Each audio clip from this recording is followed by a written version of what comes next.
Hola, ¿qué tal? ¿Cómo están? Bienvenidos a Punto y Coma. Yo soy Fabiola Guarneros y hoy vamos a hablar de un tema muy importante porque se cumplieron ya 5 meses del sismo del 19 de septiembre que nos sacudió la conciencia, nos volvió más solidarios. Pero ¿qué ha pasado en estos 5 meses? ¿Qué pasa con los fondos de la reconstrucción? ¿Por qué de repente no tenemos la claridad de dónde está ese dinero, cómo se va a gastar, si realmente ha llegado o no a las víctimas de este terrible acontecimiento? Y hoy, para hablar de este tema, primero que nada nos acompaña mi queridísima Claudia Mollinedo. ¿Cómo estás? Bien, Fabi, qué gusto verte, ya te extrañaba. Ay, sí, ya no nos había tocado juntos, ¿no? Ya no. Y ahorita vamos a presentar a nuestros invitados, pero antes queremos ponerle esta información de contexto.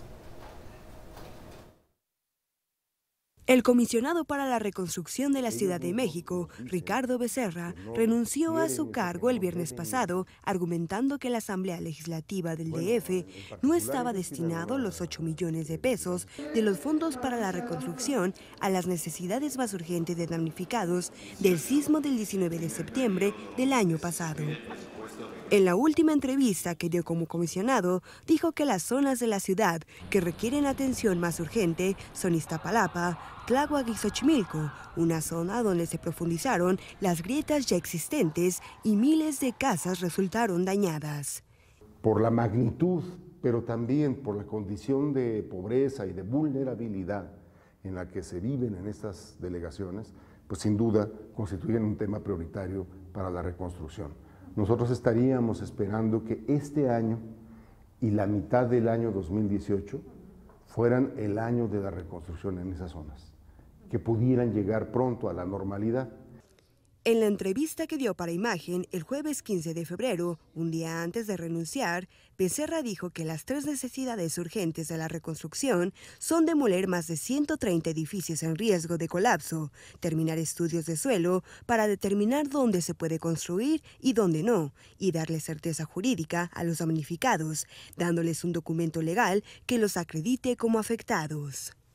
Para desplegar en el siguiente mes un ejército muy importante de responsables, directores responsables de obra y corresponsables de seguridad, para que recorran y barran la ciudad, de modo que todo afectado tenga un documento que les dé eso, la certeza jurídica de qué va a pasar con mi inmueble. Mi inmueble va a ser demolido, mi inmueble va a ser reforzado, mi inmueble necesita una importante acometida, o mi inmueble pues sale avante con una obra menor, o simplemente mi inmueble no sufrió ningún daño, ¿no? El viernes pasado, la Asamblea Legislativa del DF le envió 2 oficios a Becerra, informándole que desde diciembre se decidió a qué rubros enviarán los recursos de la reconstrucción, ante lo cual Becerra le presentó su renuncia al jefe de gobierno Miguel Ángel Mancera, señalando que en esa distribución de los recursos la Asamblea no tomó en cuenta las necesidades de los damnificados. Informó para Imagen Georgina Olson.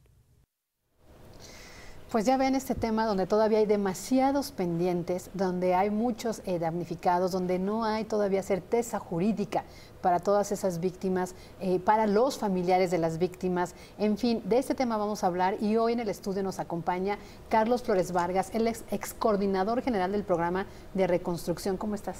Muchas gracias, buenas tardes, muchas gracias por la invitación, No, Fabiola. qué bueno que vienes con nosotros. Y también está con nosotros Carlos Tobillo, que él es hermano de una de las víctimas mortales en aquel edificio de Saratoga. Bienvenido.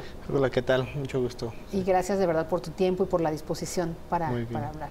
Pues Carlos, vamos a empezar con este tema porque cuando hay una comisión para la reconstrucción donde supuestamente hay la idea de que se hagan los recorridos, de que se evalúen los desastres, donde que se vean las necesidades, ¿por qué de repente hay 4 renuncias? ¿Qué pasó ahí? Bueno, como habrán visto ustedes públicamente, el comisionado renunció. Junto con él, 3 subcomisionados muy destacados, ¿no? de un gran prestigio para la propia comisión, que eran Mauricio Merino, Katia de Artigues y Fernando Tudela, bajo una decisión muy importante. Resulta que luego de que se aprueba el decreto de presupuesto 2018 para la ciudad, hay un par de, o había, mejor dicho, ya no está, pero había un par de artículos que ordenaban que serían 3 diputados los que autorizarían el uso y destino de recursos para la reconstrucción. La opinión de la comisión era que eso debería estar en manos del Ejecutivo, es decir, del gobierno central de la ciudad, y además regido por un conjunto de prioridades que de a poco en poco la Comisión para la Reconstrucción iba poniendo en la mesa. Se han de imaginar ustedes también pues que se trata de diagnósticos que no son únicos. La reconstrucción es un proceso que va a ir avanzando, que va a ser muy dinámico y que las necesidades serán cambiantes conforme se vaya avanzando. Esa controversia pues genera al final la salida de los comisionados, subcomisionados que les acabo de comentar, y nada, pues eso ocurrió, ¿no? Una controversia por un tema del control de los recursos y sobre todo una exigencia muy importante para que cada peso gastado en la reconstrucción, que sepamos cuál es el origen y el destino de cada uno de los dineros que se destinan a la reconstrucción, sea muy transparente o absolutamente transparente, como lo merece en primer lugar los afectados y en segundo lugar cualquier ciudadano que esté pendiente de darle seguimiento a este curso de reconstrucción. Carlos, desde lo que viste en el área de coordinación en la que estuviste en materia de reconstrucción, ¿cuál es el origen de todas estas irregularidades? Es decir, ¿dónde están, dónde quedaron esos 8 millones de pesos que se habían predestinado para esta reconstrucción? Mira, eran casi 9,000 millones, 8,700 millones de pesos. Se dice muy fácil, pero es una cantidad muy importante de recursos. Recibimos comunicación nosotros de la Asamblea hacia el 15 de febrero, donde indicaban, ¿no?, hacia dónde iban a dirigirse estos recursos y por fortuna el jefe de gobierno de la ciudad, el doctor Mancera, genera una iniciativa para hacer una corrección a ese par de artículos. Fue resuelta ayer en la propia Asamblea, para fortuna, repito, principalmente los afectados y segundo para el proceso de reconstrucción de la ciudad, de tal suerte que queda anulado ese paquete de recursos como lo habían planteado los legisladores, para volver a donde tuvo que haber estado desde un principio, que era en la Secretaría de Finanzas, para ordenar ese gasto. Entonces, los recursos allí están. Entiendo bien que ahora la Secretaría de Finanzas dispondrá de esos recursos y los orientará a los programas prioritarios para la propia reconstrucción. Fundamentalmente, ¿qué se ha hecho en materia de reconstrucción hasta hoy? A lo largo de estos 5 meses, y si me permiten particularizar, desde que nos incorporamos a la Comisión de Reconstrucción el 26 de octubre del año pasado, una de las tareas prioritarias fue escuchar a las personas afectadas. El comisionado, el conjunto de colaboradores que lo acompañábamos, hicimos aproximadamente 180 recorridos, es decir, la primera condición para armar un paquete de ayuda, de apoyo a la damnificación, a la gente, a las personas afectadas, tenía que ver con escucharles, ¿no? Y reconocer cuáles eran las prioridades, cuáles eran las necesidades, cuáles eran las demandas más inmediatas y urgentes, que como ustedes acaban de ver en la entrada al programa, pues siguen siendo 3, ¿no? La urgencia de contar con certeza jurídica, es decir, un dictamen oficial que oriente con absoluta certeza a las personas el destino de su edificio, si será demolido, si será reforzado, si no tiene algún daño mayor. En segundo lugar, una acometida masiva para poder lograr demoliciones más ágiles.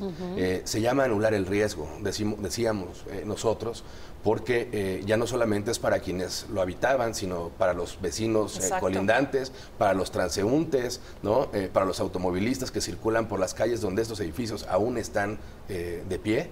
Y la tercera prioridad muy importante es estudiar el suelo, ¿no? Sabemos que se movió de una forma muy importante, muy fuerte el suelo de toda la ciudad, y la primera obligación del gobierno de la ciudad debe ser pues estudiarlo para después indicar cuál es el camino de reforzamiento de los edificios. Carlos Tobilla, tú has vivido en carne propia estos 5 meses una gran pesadilla. ¿Tú qué nos puedes hablar desde tu propia experiencia? ¿Qué has visto? ¿Hay desorganización? ¿Si hay un verdadero apoyo? Pues mira, desde el principio de la situación, hubo irregularidades en mi caso. El tema de rescate por culpa de una persona que es Olivia Corral, que pues obstaculizó todo rescate desde el principio, desde que ella tomó posesión del inmueble, sin tener apoyo de personas expertas como Protección Civil, los mismos topos. Ella no permitía el acceso y pues digo, desde ese momento hasta ahorita, que ya pasaron 5 meses, desafortunadamente pues a mí solo me prometieron apoyo y esto, y pues nunca he tenido ningún apoyo completo, más que de personas externas que son de gobierno, ¿no? Por ejemplo, esta Regina Tames, que es de Gire, ella me está apoyando directamente con las terapias de mis hermanas, de las niñas. Pero ni siquiera ese apoyo psicológico lo recibieron del gobierno. De a principio no, ya cuando hubo más presión por parte de los medios, se acercaron a mí, pero no ofreciéndome el apoyo, sino que tenía que hablar por los medios también, diciendo que ellos me ofrecían tanto apoyo y pues no era cierto. Preferí, por otra parte, tomarlo, que por eso decidí tomar el apoyo con Regina Tames. ¿Y cómo te sientes hoy, Carlos, a 5 meses ya de aquel fatídico 19 de Pues mira, septiembre? sí se siente feo la situación, pues quedar a cargo de 3 niñas menores de edad, 2 menores de edad, pues cambia radicalmente la vida, ¿no? de toda persona. Yo pues tenía planes en mi vida y con esta situación pues literal cambió el curso de mi vida, quedar a cargo de las niñas.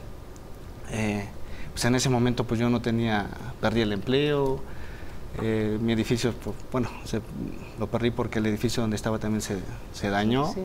Y bueno, en ese tiempo pues sí me las veía un poco difíciles, pero bueno, poco a poco con el apoyo de amigos y familiares me fueron dando pues la energía suficiente para conseguir conseguir la fuerza necesaria para sacar adelante y no darme por vencido. Pues sí, el curso de mi vida ha cambiado. Afortunadamente, pues Candy, que es mi hermana, pero la considero como mi mamá, ella me crió y pues bueno, me dio la educación suficiente para tener un buen empleo. Vamos a hacer una pausa para seguir con este tema porque seguramente usted que recorre la ciudad ve que todavía hay muchos edificios que no han sido atendidos, que solo están acordonados con una cinta amarilla de precaución. Hay todavía en Miramontes como 4 o 5 donde dice somos los damnificados de Miramontes 210 y etcétera, etcétera. Ves todavía en Tlalpan el campamento de las personas que viven ahí. Hay en Zapata, hay 9 muertos ya que se sumaron a esta lista fatídica del 19S. Estos 9 muertos murieron por las condiciones de insalubridad, de inatención en uno de los campamentos. Esto es Punto y Coma y pues vamos a hacer una pausa. Y hay una pregunta en Twitter, recuerden que nos gusta mucho que participe con nosotros, que se involucre, puede responder ahí, pero abajo nos puedes dar sus comentarios, hacernos sus preguntas, lo que usted quiera saber, darnos a conocer su opinión. La pregunta es, ¿crees que los recursos destinados a la reconstrucción por el sismo del 19S llegarán a todos los afectados? 6% dice que sí, 94% dice que no. @puntoycoma_TV, participe.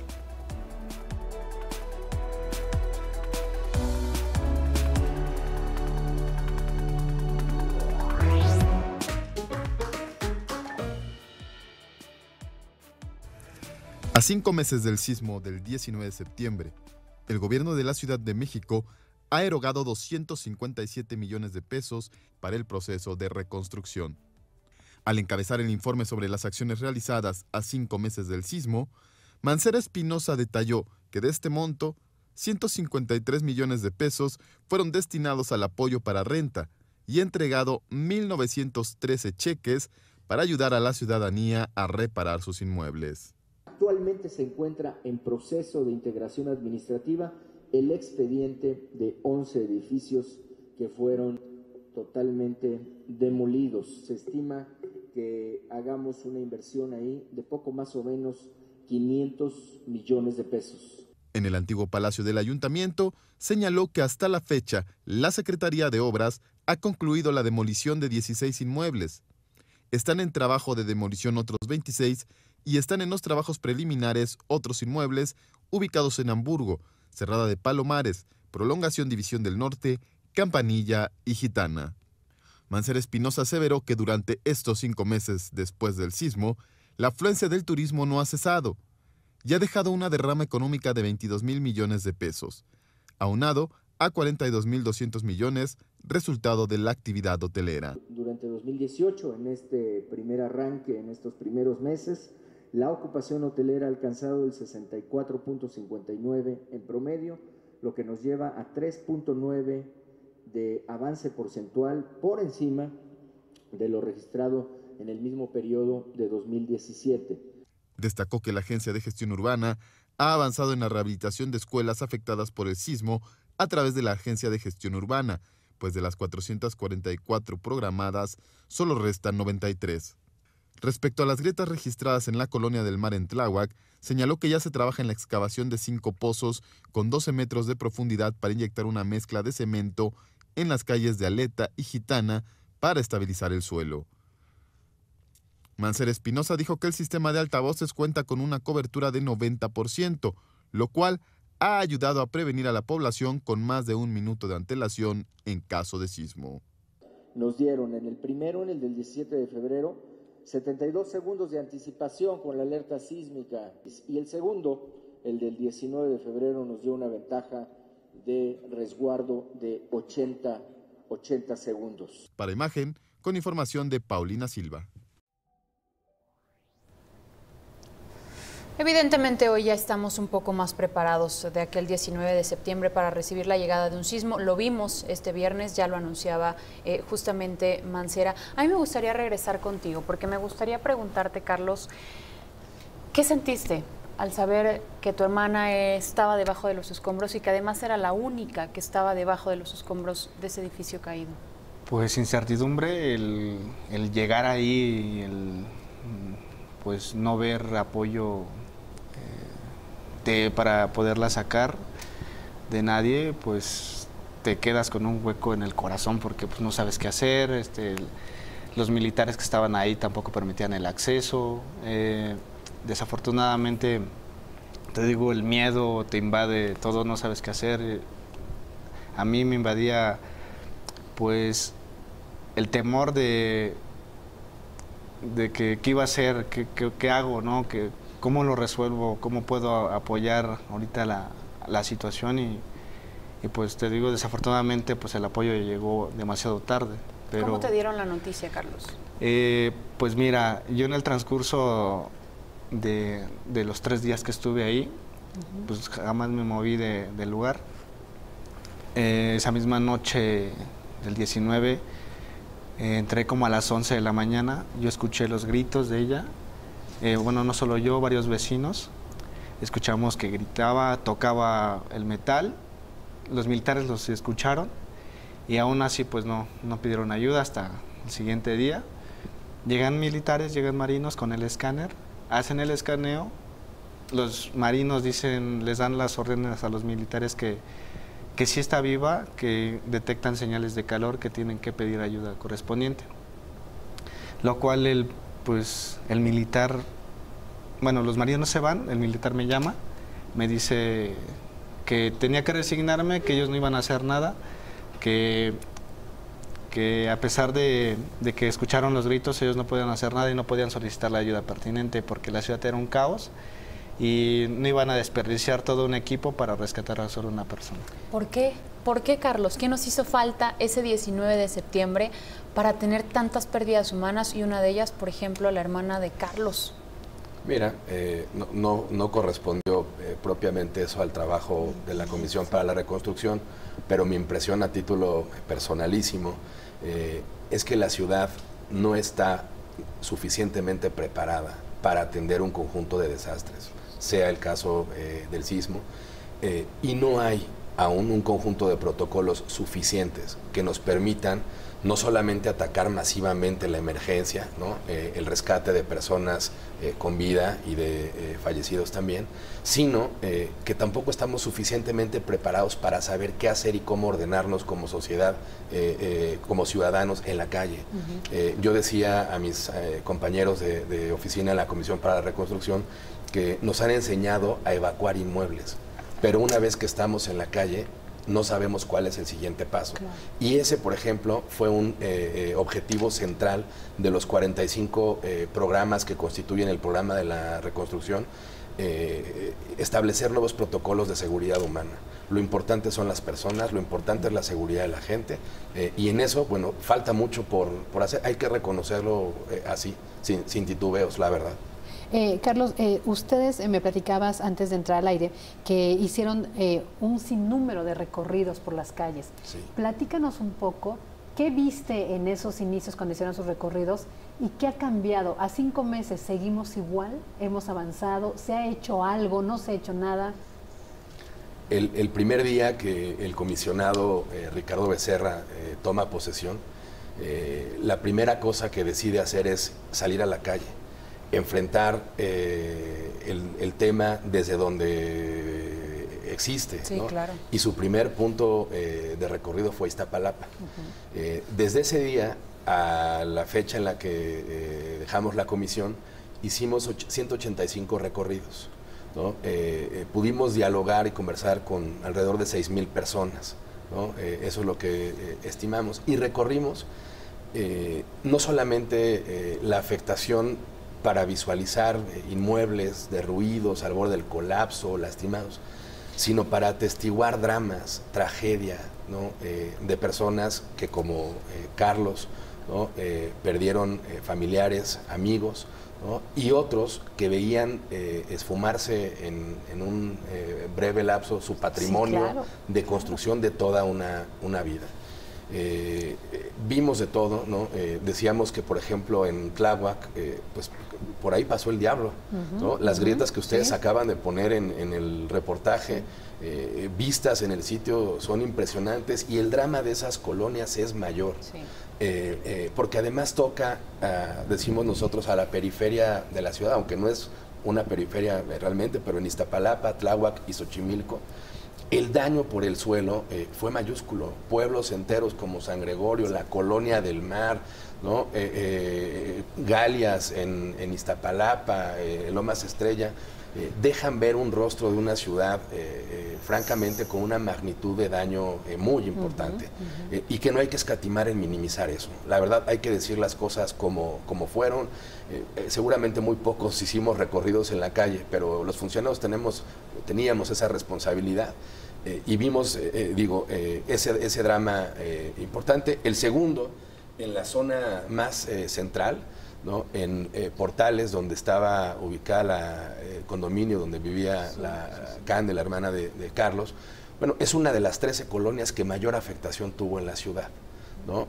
O las varias Portales, ¿no? Porque no hay una sola, pero seguimos viendo ese conjunto de edificios que no han sido reforzados, que no han sido demolidos, y por eso decía yo en mi intervención inicial, esa es una prioridad.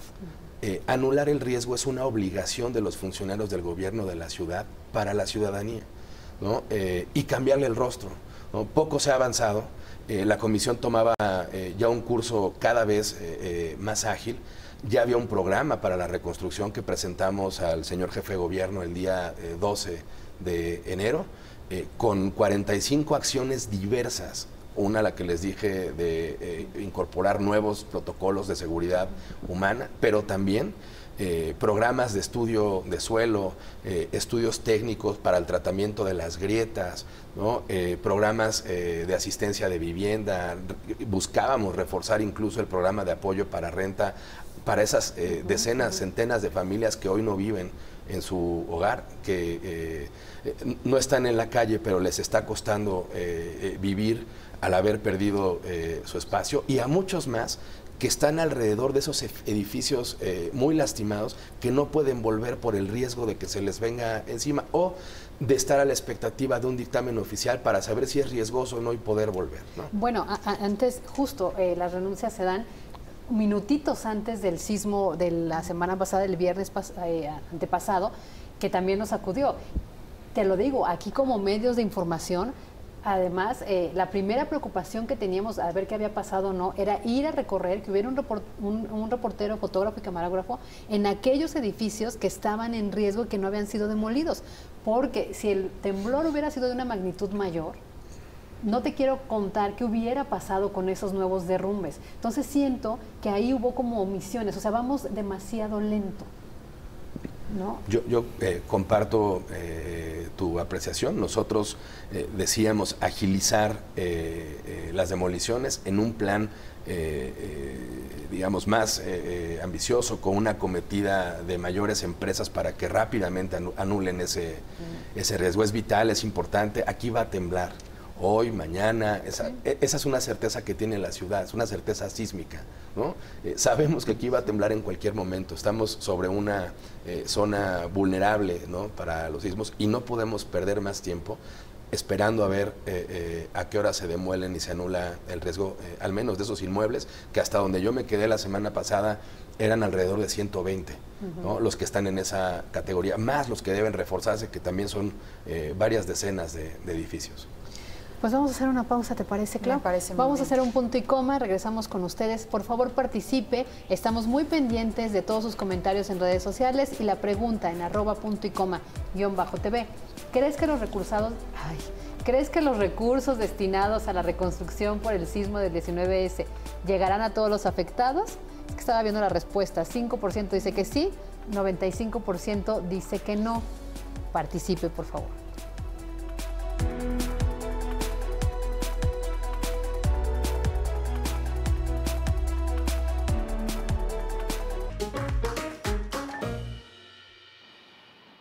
Representantes de los damnificados de la unidad habitacional ubicada en Emiliano Zapata 252 pidieron a las autoridades convertir al Comité de Reconstrucción en un órgano tripartita que incluya a los damnificados para revisar la aplicación de los recursos.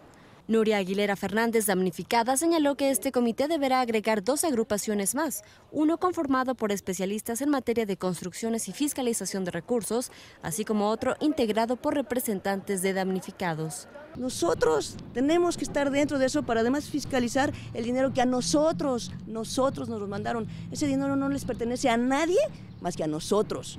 Entonces, ¿dónde está? Yo no he visto un peso. Es más, de la delegación Benito Juárez no he visto ni un vaso de agua. Señaló que luego del temblor de 7.2 grados del viernes pasado, los 3 inmuebles que conforman la unidad sufrieron desgajamientos y caída de cascajo, por lo que urgieron a las autoridades a revisar los edificios, ya que su desgaste puede ser mayor cada día que no es atendido. Sigue deteriorándose, y entonces, si antes iba a costar X cantidad de dinero, ahorita va a ser más.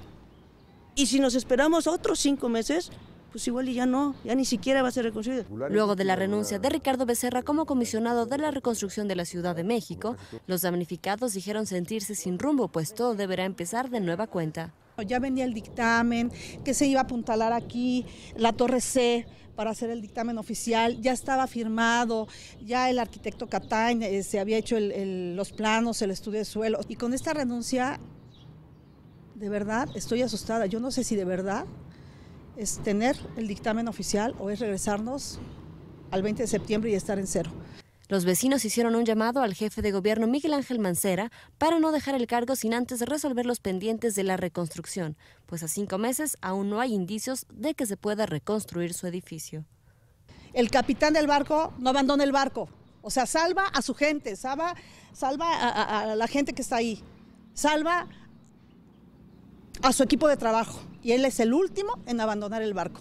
Entonces no se puede ir y dejarnos aquí solos. Por favor, resuelva y después haga lo que usted considere políticamente correcto para su cargo. Para Imagen, Paulina Silva. Pues ahí está, Carlos, pues lo que dice Teresita, ¿no? Tenía que pasar, no tenía que pasar. ¿Cómo te sientes tú al haber estado siendo parte de esta comisión con el reclamo que hace ella y con lo que tú mismo nos estabas contando, que de repente es horrible, es muy penoso que te llamen y tener que decirles, ya no estoy ahí. Respóndenos, a ver. Mira, creo que fue una decisión en la que ya estábamos como comisión en el tiempo límite frente a un tema de la mayor relevancia, que era poder definir prioridades y encauzar adecuadamente los recursos. Creo que no nos quedaba mucho más que hacer mucho énfasis en el planteamiento que hizo el comisionado y que hizo el doctor Mauricio Merino, Katia, en fin, todos los integrantes de la comisión, porque era un reclamo importante primordialmente para los afectados, ¿no? Era saber dónde estaban los recursos, cómo orientarlos prioritariamente, cómo empatarlos con el programa para la reconstrucción. Y reitero, por fortuna hoy la Asamblea ayer recompone el asunto a través de la iniciativa del jefe de gobierno, y creo que esa es una buena noticia para la ciudad.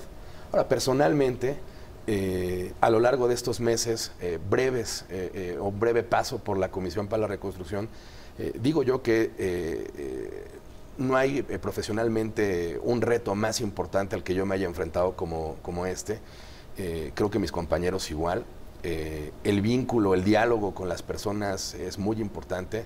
La gente está enojada y tiene eventualmente mucha razón, ¿no? La gente está molesta, a la gente le hace falta apoyo. El gobierno no paró en términos de un apoyo masivo, quizá medio desordenado en la emergencia, pero creo que ahora venía ya con un buen planteamiento la comisión. Y lo que más a mí me apena, ¿no?, cuando me habla algún afectado, alguna afectada todavía buscándome, ¿no?, que a lo mejor no se enteraron que habíamos salido, es tener que contestarle al teléfono y decirle, no puedo yo encauzarla. Hay mucha gente en el gobierno a la que uno le puede todavía hablar, marcar y decirle, oye, por ahí hay una señora con un pendiente, una familia con una necesidad, un tema de reforzamiento en tal edificio, pero el no poder dar respuesta ya personalmente, pues sí es muy difícil. Yo sí te pregunto de manera directa, Carlos, y lo decía muy bien la señora, que es víctima además, y como ella hay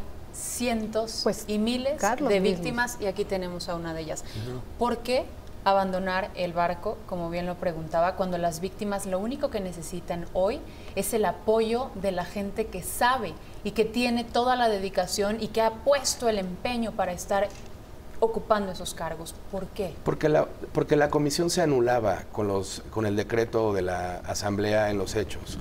La disposición de que fueran ellos quienes definieran, autorizaran los recursos, ¿no? Sin pasar por la propia comisión, pues lo hacía una comisión nula, ¿no? Y frente a eso, pues no hay mucho más que hacer, pues que salir, ¿no?, de esa controversia y de esa responsabilidad, porque pues si ya estaban destinados los dineros, si ya estaba puesto las prioridades, no sé de qué manera las ordenaron, pero bueno, había distintas bolsas de recursos para muchos temas, proyectos, acciones de gobierno, pues a nosotros nos dejaban prácticamente anulados, sin, digamos, atados de manos. ¿Y por qué no jugársela levantando la voz? Aunque fuesen minoría, ¿por qué no hacerlo? Se hizo. No, se hizo. No fue un planteamiento de una ocasión, fueron comunicaciones permanentes a la Asamblea, reiterando pues la explicación del alcance de lo que ellos habían dispuesto en esos 2 artículos del decreto, ¿no? Discusiones públicas en la Comisión para la Reconstrucción, textos de mucha explicación, por ejemplo, de Mauricio Merino, donde narraba, escribía puntualmente cuál era la disputa y la discusión. Y no se logró nada con ello hasta que recibimos un par de comunicaciones oficiales donde nos indican al comisionado dónde se gastarían los recursos, y bueno, pues eso en los hechos nos pasó por encima y no teníamos ya ninguna cosa más que hacer allí, ¿no? Bueno, insisto, hace falta mucho por hacer. Estamos más preparados que aquel 19 de septiembre, pero hace falta mucho por hacer. Ahorita vamos a seguir platicando contigo, Carlos, porque queremos que nos sigas adentrando en esta fatal experiencia que no se le desea a nadie. Pero vamos a hacer una pequeña pausa de 2 minutitos. Recuerde nuestra pregunta en Twitter. Para nosotros es importante tener su opinión. ¿Cree ¿Crees que los recursos destinados a la reconstrucción por el sismo del 19S llegarán a todos los afectados? El 96% opina que no, solo un 4% que sí. Volvemos.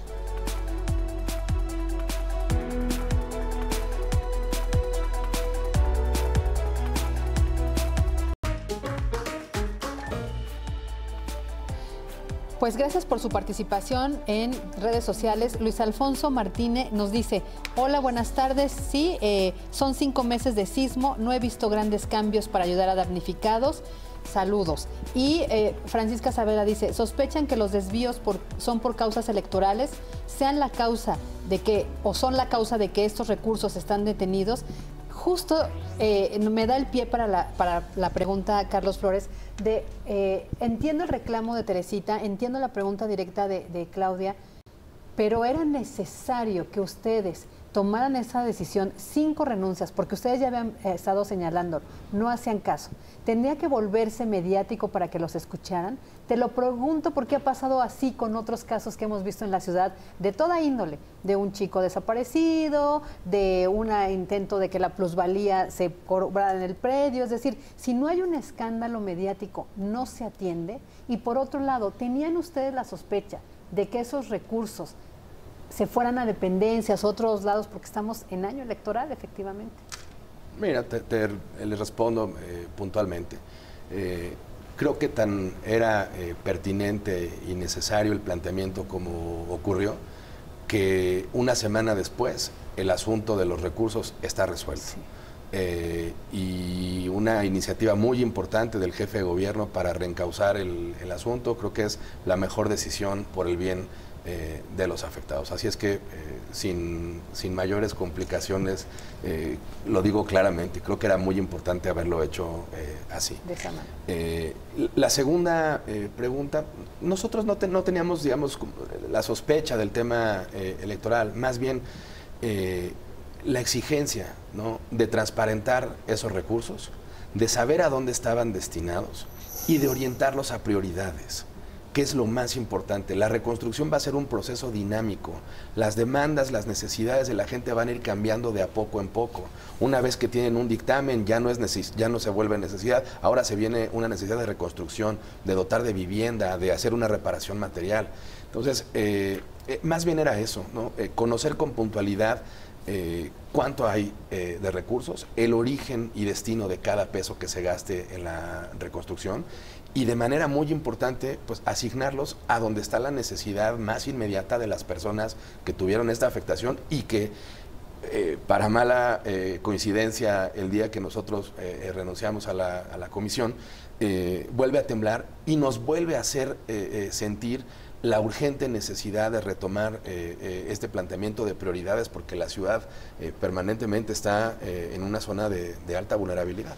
Carlos Tobilla, tú escuchas esto y escuchas que hay 8 millones de pesos para la reconstrucción que todavía no se asignan, 8,000 millones de pesos 700 millones que de no pesos se asignan todavía, y que esos recursos todavía, ¿dónde quedó la boleta? ¿Qué sientes tú que tienes a tus sobrinas que se quedaron sin tu hermana, que no haya un apoyo, que tú tienes que recurrir a una organización como GIRE para que les den la ayuda terapéutica a las niñas? ¿Qué sientes? Pues mira, sí te causa, pues, como que sientes odio a estas personas, porque nosotros como afectados estamos padeciendo, por ejemplo, muchas personas que perdieron su hogar y están viviendo en las calles, y ellos están padeciendo, pues, de alimentos, de casa, de su hogar, ¿no? Y pues el ver que los políticos o todo el personal que tiene el dinero, el estarse peleando quién se va a quedar o cómo se lo van a repartir, mientras ellos se están debatiendo eso, pues nosotros estamos padeciendo cada día más, ¿no? Nuestro sufrimiento lo están alargando más, y pues no debería de ser, debería de organizarse primero, de ver a las familias de que verdaderamente las necesitan y repartirlo. Digo, el dinero, como dicen las personas, ¿no?, son para nosotros los afectados, no para ellos, para que estén discutiendo. Esa parte, pues sí me causa como que enojo, porque mi sufrimiento y el sufrimiento de otras familias, ellos no lo están sintiendo. Si se pusieran en nuestro lugar, yo creo que la cosa sería diferente, agilizarían el dinero. ¿Qué viene para ustedes, Carlos? Es decir, para ti, para tu familia, después de esto y después de recibir nulo apoyo por parte del gobierno, sí por parte de familiares y amigos. Pues mira, en lo que a mí y a mi familia pues nos queda es seguir adelante, sacar adelante pues a las niñas, que es lo más importante, darle la educación que ellas necesitan. Para mí pues me queda una gran responsabilidad, la acepto con toda la alegría del mundo porque pues ya soy como el papá de las niñas. Y bueno, la responsabilidad que me toca a mí o que me corresponde a mí pues es muy grande y yo la asumo con total responsabilidad, el darle lo que ellas necesitan y pues bueno, y lo que a mí me falte pues también tratarlo de conseguir paso a paso, ¿no? ¿Cuántos años tienes, Carlos? Yo tengo 28 años. ¿Y las niñas? Son 3, una tiene 15, la otra tiene 12 y una de 18 años. ¿Tienes miedo? Sí, tengo miedo porque pues yo no estoy apto aún para tener a cargo 3 niñas, no sé ni cómo reaccionar en ese aspecto. Me da miedo en el futuro de la crianza de ellas, ¿no? Porque son niñas y pues uno como hombre, pues bueno, tienes más posibilidades de conseguir empleo, ¿no? O de la educación es diferente. Pero la educación con niñas menores, por ejemplo, la de 12 años, pues yo no sé ni cómo tratarlo, ni cómo poder apoyarla bien. Es muy diferente tener el contacto de una mamá, ¿no? Y hay que platicarle o recordarle a nuestro público que pues su hermana Candy pues era el que sostenía no solo a sus niñas, sino a ti también, te ayudó. Y de repente pues falta ese recurso, falta su presencia y asumir una responsabilidad así. Por ejemplo, ¿qué autoridad, yo pregunto, está viendo esto? O sea, Gire lo hace por el compromiso que hay con el género y con las niñas, pero ¿qué más? ¿Qué sigue después? Por ejemplo, ¿tendrías que tomar en algún momento la decisión de que salieran de estudiar, que dejaran de estudiar para tener que trabajar? Podría ser en algún futuro, bueno, si yo no puedo darles esa posibilidad, pues aunque no lo creas, sí podría ser necesario, porque pues con el gasto de 3 niñas y yo solo pagar renta, la comida, todo ese aspecto, pues sí me afecta mucho en el transcurso después de darle la educación suficiente, pues sí me va a costar, tal vez en un futuro podría pasar eso, ¿no? De que dejar la escuela para ponerlas a trabajar y poder solventar pues nuestros gastos, ¿no? Sí. Como familia. Pues ánimo, Carlos, porque se puede y aquí tienes a 3 personajes particularmente que te podemos ayudar en lo que tú necesites y también seguramente usted que nos ve y nos escucha desde sus distintas pantallas. Vamos a hacer una pequeña pausa, regresamos en 2 minutitos y ahí tienen la pregunta en Twitter. No se olvide, ¿crees que los recursos destinados a la reconstrucción por el sismo del 19S llegarán a todos los afectados? ¿Sí? ¿No? Volvemos.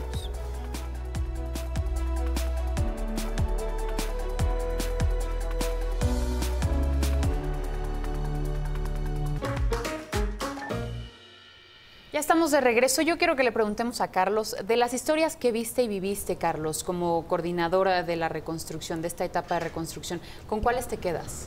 Yo les cuento 3 muy rápido. Una historia que es realmente muchas historias es haber encontrado como propietarios o dueños de un buen conjunto de inmuebles adultos mayores. Pocos jóvenes con propiedad. Calculamos nosotros que el 50% son adultos mayores. Que es el de Saratoga. Por ejemplo, pero en toda la ciudad. Y como esos cientos. Cientos, ¿no? Calculamos que el 50% de los afectados son adultos mayores. Y madres solteras también fue muy importante. Y son un drama en sí mismo, ¿no? Personas que con pensiones razonablemente bajas tienen que pagar medicina, ir sobreviviendo, ¿no? En una ciudad costosa, pero eso es una parte, una historia. 2 que les quiero dejar en la mesa y a la gente que nos ve. El de una niña, Ricardo Becerra hacía una crónica bien interesante de cómo una niña de 6 años en Tláhuac luego de que la madre va a recoger a un hijo, a uno de sus hijos al colegio, pues la deja con su hermano mayor, le tiembla y la niña queda con un asunto de pánico, de miedo permanente. Entonces la niña despierta todas las noches y lo primero que busca son sus zapatos para sentirse segura de ir a la calle a salir, ¿no? Esa es un drama. Y una más, la verdad es que por Tláhuac, como decía el comisionado, pasó el diablo. ¿Sí? Y ver las grietas en el Molino, en buena parte de la Colonia del Mar, casas volteadas, es un asunto realmente dramático. Y en esa misma colonia, una mamá sufre, una familia, una tragedia dentro de otra. Además de haber perdido su patrimonio, se le quema días después, en diciembre, la casa y pierde juguetes que eran para los regalos de sus hijos, ¿no? Entonces son historias que te estremecen, ¿no? Y que te enchinan la piel. Y bueno, como esas, pues hay muchísimas y ojalá, Ricardo y yo tengamos oportunidad de escribirlas. Pues sí, porque finalmente, nada más para comentar, el tema de los adultos mayores que son propietarios de estos inmuebles que se perdieron o que están en riesgo de perderse, pues no es que la certeza jurídica de lo que hablabas, no pueden obtener los créditos para reconstrucción porque son adultos mayores y necesitan tener una firma de un aval joven. Y si no se lo quieren dejar a alguien más, están en esta incertidumbre jurídica.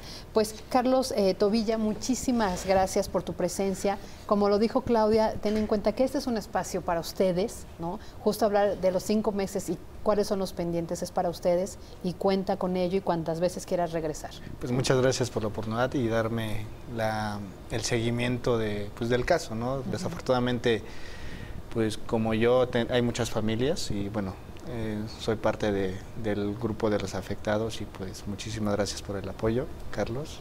Y ánimo, Carlos, porque la vida sigue y sí se puede salir adelante y lo vas a lograr. Muchas gracias. Y eso, ¿no, Clau? Que la solidaridad que nos caracterizó los primeros días, pues no se termine ahí, porque hay muchos casos. Están las niñas, está la gente que vive en los campamentos aún. O sea, todavía podemos seguir haciendo para no nosotros como sociedad también enterrar una cosa, ¿no? Muchísimas gracias, Clau. Al contrario, Fabi, qué gusto, qué placer estar contigo. Sí, Carlos Flores, muchísimas gracias por venirnos a aclarar todo este tema. Carlos Tobilla, muchas gracias. Bienvenido. Pero sobre todo gracias a usted que nos acompañó en una emisión más de Punto y Coma. Quédese en la programación de Excelsior Televisión porque vienen los titulares de la tarde con Gaby Tlaseca.